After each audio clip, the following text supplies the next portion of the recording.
இந்த செய்தியை உங்களுக்காக வழங்குவது அருண் மசாலா. 1983 ஆண்டிலிருந்து தரத்துடன் தன்மை மாறாத அறுசுவை சமையலுக்கான அருண் மசாலா.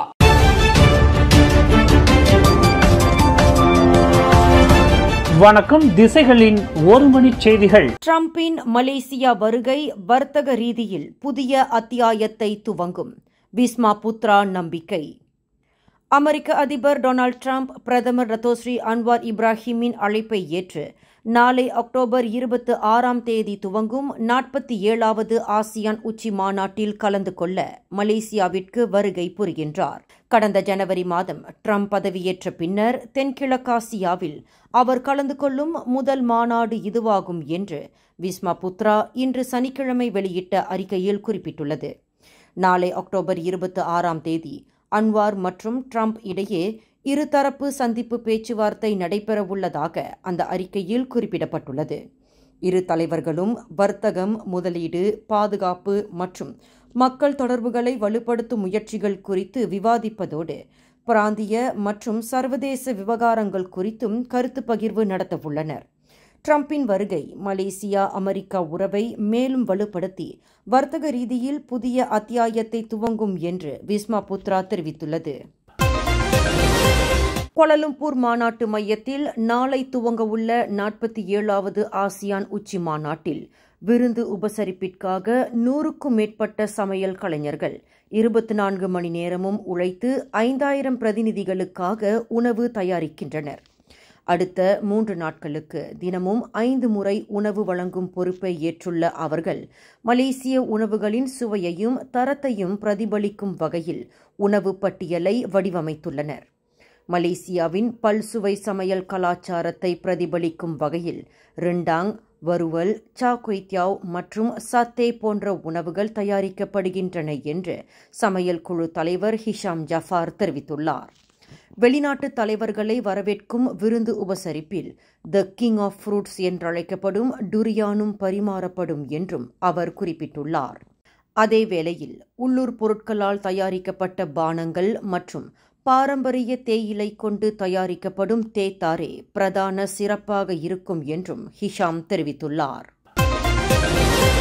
பிடிபிடிஎன் கடன்களை திருப்பி செலுத்துவதில் சிரமங்களை எதிர்கொள்ளும் தனிநபர்கள் தங்களது கடனை திருப்பி செலுத்தும் அட்டவணையை மறுசீரமைத்துக் கொள்ளும்படி உயர்கல்வி அமைச்சர் டத்தோசரி டாக்டர் ஜம்ரி அப்துல் கடீர் தெரிவித்துள்ளார்.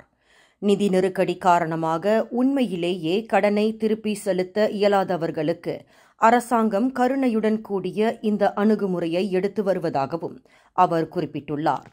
அதேவேளையில் சிலர் தொடக்கத்திலிருந்தே கடனை திருப்பி செலுத்துவதில் ஆர்வமின்றி இருப்பதாக குறிப்பிட்டுள்ள ஜம்ரி அவர்களை திரும்ப செலுத்த வைப்பதில் அரசாங்கம் சவால்களை எதிர்கொண்டு வருவதாகவும் தெரிவித்துள்ளார்.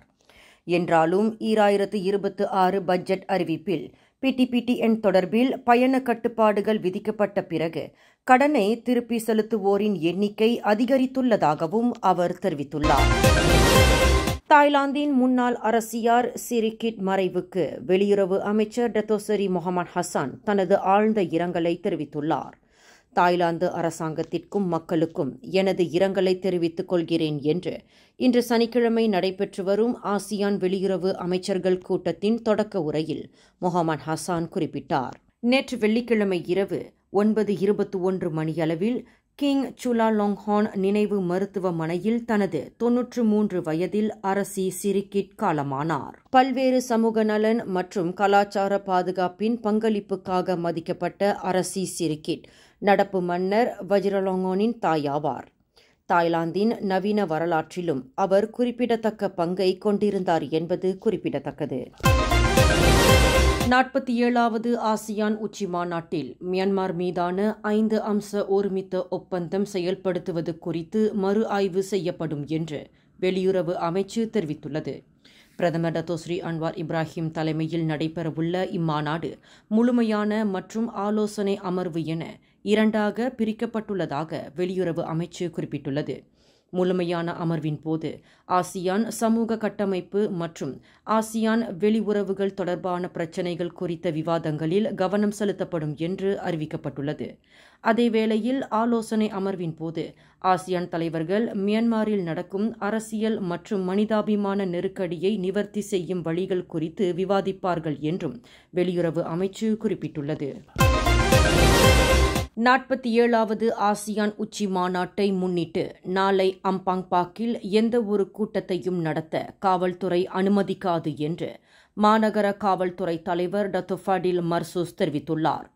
பொதுமக்கள் அமைதியாக ஒன்று கூடி தங்கள் கருத்தை வெளிப்படுத்தும் உரிமையை காவல்துறை முழுமையாக மதிக்கிறது என்று கூறியுள்ள அவர், ஆனால் அம்பாங் பாக் பகுதி ரெட் ஜோனாக அறிவிக்கப்பட்டுள்ளதால் அவ்விடத்தில் அனுமதி கிடையாது என்று தெரிவித்துள்ளார்.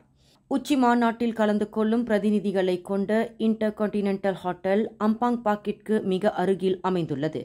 எனவே அந்த இடம் எந்த வகையான பொதுக்கூட்டத்திற்கும் பொருத்தமானதல்ல என்றும் அவர் குறிப்பிட்டுள்ளார்.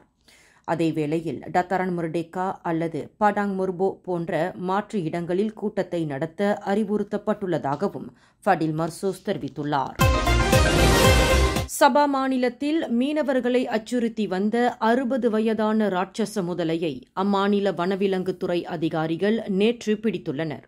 சுமார் 800 கிலோ முதல் 1000 கிலோ எடை கொண்ட அம்முதலை 5.4 மீட்டர் நீளம் கொண்டது என்று சபா வனவிலங்குத்துறையை சேர்ந்த அதிகாரி ஜுல்குர்னைன் ஹஷீம் தெரிவித்துள்ளார்.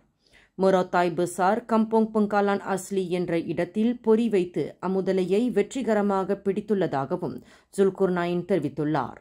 அதேவேளையில் அவ்விடத்தில் மேலும் 2 முதலைகளும் பிடிபட்டுள்ளதாகவும் அவர் குறிப்பிட்டுள்ளார். இந்த செய்தியை உங்களுக்காக வழங்கியது அருண் மசாலா. 1983ஆம் ஆண்டிலிருந்து தரத்துடன் தன்மை மாறாத அறுசுவை சமையலுக்கு அருண் மசாலா. மேலும் செய்திகளை தெரிந்து கொள்ள கீழே இருக்கும் பெல் பட்டனை அழுத்துங்கள். உங்கள் மகிழ்ச்சியை வெளிப்படுத்த லைக் மற்றும் ஷேர் செய்யுங்கள். தொடர்ந்து திசைகளோடு இணைந்திருக்க சப்ஸ்கிரைப் செய்யுங்கள்.